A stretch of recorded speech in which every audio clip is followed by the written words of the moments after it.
ராமாயணம், மகாபாரதம் இது போன்ற கதைகளை படிப்பதால் என்ன பயன் அப்படின்னு பார்த்தீங்கன்னா, வரலாற்றை படிக்கும்போது என்ன பலன்னா, வரலாற்றை படிக்கும்போது நாம் நிகழ்காலத்தையும் எதிர்காலத்தையும் வாழ்க்கையை சிறப்பாக அமைச்சுக்கிறதுக்கு இந்த கதை உண்மைகள் உதவும்.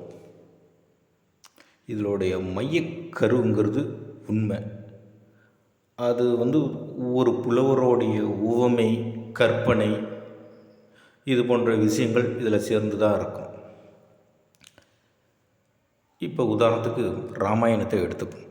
ராமாயணத்தில் ராமர் மிகப்பெரிய அறிவாளி, ஞானி, புத்திசாலி, அன்பு கொண்டவர், நேர்மையானவர், ஸ்ட்ரெயிட் ஃபார்வர்ட் பர்சன். அவருடைய வாழ்க்கையில் படிக்கும்போது எல்லாமே மிக சிறந்த குணங்கள். அதை படிக்கும்போது, அதை பார்க்கும்போது, அந்த கதையை கற்பனை செய்யும்போது அவருடைய உயர்ந்த குணங்கள் நமக்கு பிடிச்சி போகும். பிடிச்சி போயிடுச்சுன்னா அது ஆட்டோமேட்டிக்காகவே நமக்குள்ளே வர ஆரம்பிச்சிடும். உதாரணத்துக்கு சினிமாவில் ஒரு ரஜினிகாந்தை எடுத்துக்கங்க. அவருடைய ஸ்டைல் இதெல்லாம் பார்க்கும்போது பிடிச்சி போய் நமக்குள்ளே அவர்கிட்ட 100% குறைஞ்சது நம்மள்கிட்ட ஒரு 5%, 1% நமக்கு வரத்துக்கு வாய்ப்பு இருக்குது. அதோடைய பாதிப்பு நம்ம அவங்கள மாதிரி இமிட்டேட் பண்ணுவோம். நீங்கள் பார்த்துருக்கலாம் அவங்களுடைய ரசிகர்களில். அதேமாதிரி ராமருங்கிற ஒரு உயர்ந்த சூரியனுங்கிறது ஒன்று தான். அவரை மாதிரி வர்றது ரொம்ப கஷ்டம்.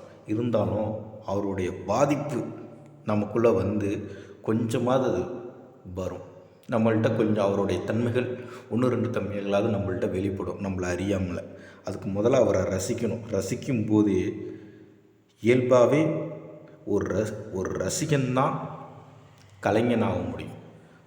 அவரை ரசிக்க அவருடைய குணங்கள் எல்லாம் நம்மள்கிட்ட கொஞ்சம் கொஞ்சமாக வர ஆரம்பிக்கும்.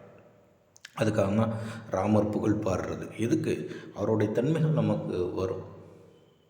சொல்லுவாங்களே, ஒரு பாட்டில் எழுதியிருப்பாங்களே, ராமரை பாடும்பொழுது அவருடைய தன்மைகள் நமக்கு நம்ம ஆட்டோமேட்டிக்காகவே அவருடைய குணங்கள் நம்மள்கிட்ட செயலில் வர ஆரம்பிக்கும். இதுக்காக தான் இது மாதிரியான கதைகள்.